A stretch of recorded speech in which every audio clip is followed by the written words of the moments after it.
I've learned a lot about the heroes in the 22 days that I've been playing. I think it's been 23 days. I made a video about heroes earlier, but I said some stuff that was probably incorrect, and I've learned some new things now. So, I'd like to share that information with you all now so that you can better understand the heroes in this game and make better decisions regarding your heroes so you won't make mistakes and you'll end up having more fun being able to take more people down. So, the first thing that you really need to know is that your rare heroes will actually be useful in the early game, but the thing that I said last time was that you should max them, but really what I believe now is that you should just only get them to level 30, because once you get them to it'll be level 31. Get them to level 31, which means they'll be able to unlock all of their skills. You'll be able to awaken them. They'll be strong enough to get you through the very early game, and also you'll get their first two potentials, and you'll get all of their skill slot potentials.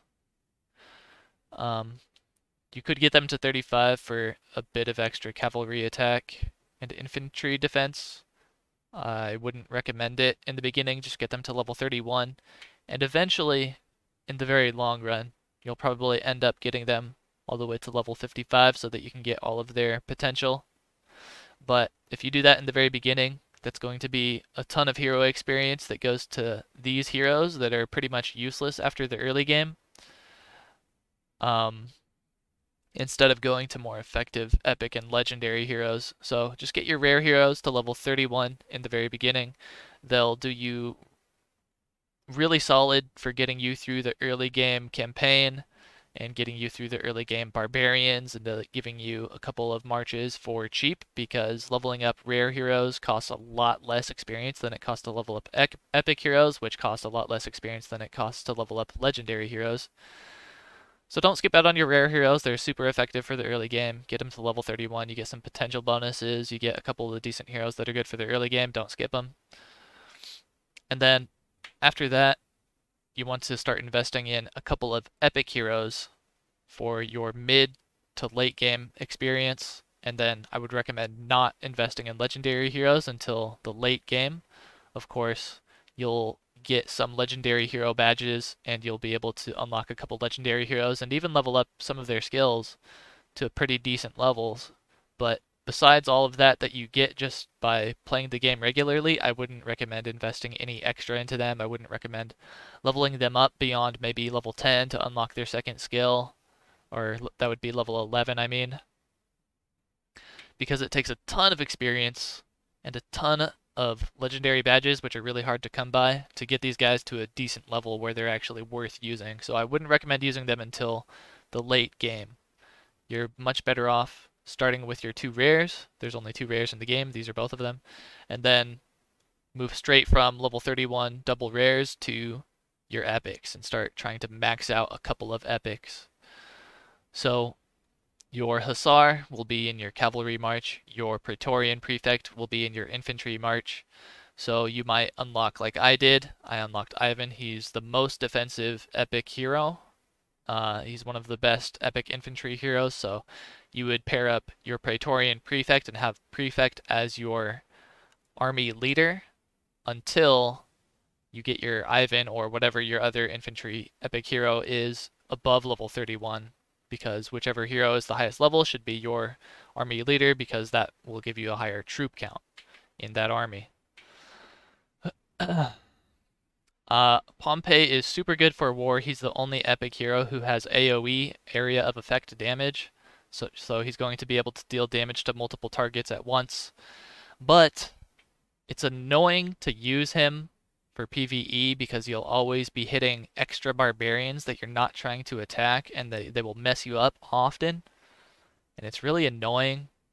So if I were to restart and decide if I want to invest in Pompey as early as I did, like I did this time around, I would not do it. I would hold off on Pompey and keep him at level 1, and then eventually I would boost him up and use him maybe in the mid to late game once I'm able to boost all of his skills and to only use him for PvP because he's really, really annoying to use in PvE encounters.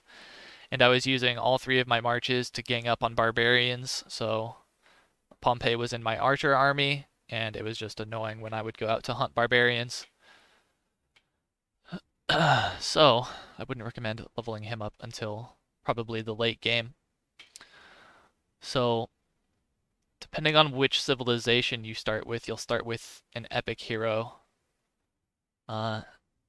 If you start with Britain, you'll get Edward. Edward is a really good cavalry hero, and cavalry is very good in the early game because you'll be, until level 6 units, you'll be able to keep your cavalry one level higher than all of your other units. And then once you get to the early castle age, you'll unlock all of your other level 6 units, so then all of your units will be on par at that point. They'll all be level 6. But in the early game, your cavalry are most effective. So if you start with a cavalry hero like Edward, if you start with the Britain civilization, you'll get to take advantage of your higher level cavalry, and Edward will be super effective in the early game. Belisarius is in the S tier for epic heroes, so once you get past the early game and you start investing more into epic heroes, if you can get Belisarius, that would be a really good one to start investing into. Vlad is really good. He's really tanky and survivable. He self-heals a lot. Baibars is not quite as good as Belisarius, but also a very good cavalry hero. Timur is debuffs and less damage, so he's more of a supportive role. I would prefer Baibars and Belisarius above him if I was looking for a good cavalry hero. Hanzo is a super S tier infantry hero. He's very good. And then Hermann is leadership. If you can't field a completely specialized march of just one unit type and you have your army consisting of archers, cavalry, and infantry or whatever, then a leadership hero like Hermann would be a really good choice. He's really good for the early game because during the early game you're not going to be able to have a specialized army because you just don't have enough units for that yet. And then Charles Martel is the same. He's also a leadership hero. You'll unlock priests at the late feudal age, I think, or maybe the high feudal age. And priests are great because when you go into combat, if you're in a PvP situation, you'll be losing a lot of your fighting troops, like your archers, infantry, cavalry. But if you control your priests effectively and keep them behind your fighting units, which can be very difficult to do sometimes because sometimes the battlefield just becomes a total mess. But if you can manage to keep your priests out of danger and continue to heal your other armies with your priests, then that's one army that's giving you a big bonus of healing your other armies while not being in danger and losing troops, which means you can keep fielding this army again and again and again and again. So if you can start investing in epic priest heroes, support heroes like Kim Dockman. I do not know how to pronounce her last name, but if you can invest in Kim and Cleopatra, they're really good epic support heroes. Cleopatra gives huge AoE buffs, which at max effect will give you 20% attack, 20% defense, and I believe 20% HP in a large area around you for 3 seconds. So those are just massive, insane buffs. If you had Cleopatra paired up with Kim, that would be super effective because Kim is all about healing and increasing healing effect. So you, with that army, you would have really effective healing and really effective buffs. But then again, you'll get your Joan of Arc, and I recommend in the campaign, you always, of course, you're going to go as far as you can in the campaign as often as you can, obviously. And when you do that, you'll be able to purchase Joan of Arc badges 3 per day in the shop. And if you keep purchasing these every day, you'll always have enough to purchase 2 or 3 per day, and you'll run out of tokens or whatever these are called if you're purchasing 3 of these every day. So always buy those every day, and you can have a super beefed out support army with a legendary hero that's really good.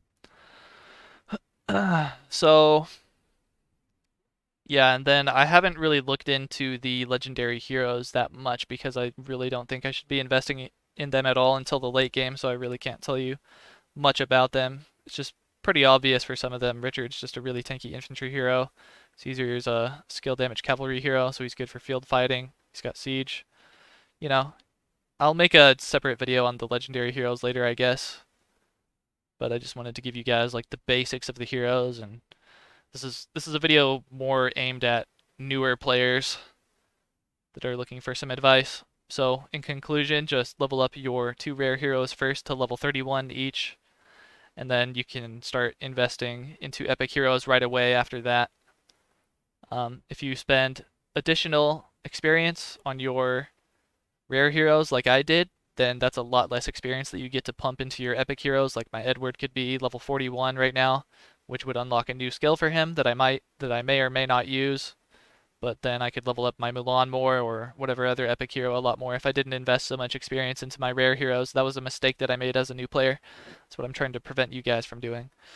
So I hope this video helps you understand more what to do with your heroes in Game of Empires. Stay tuned for some other videos coming up very soon. Have a good one, everybody. Peace.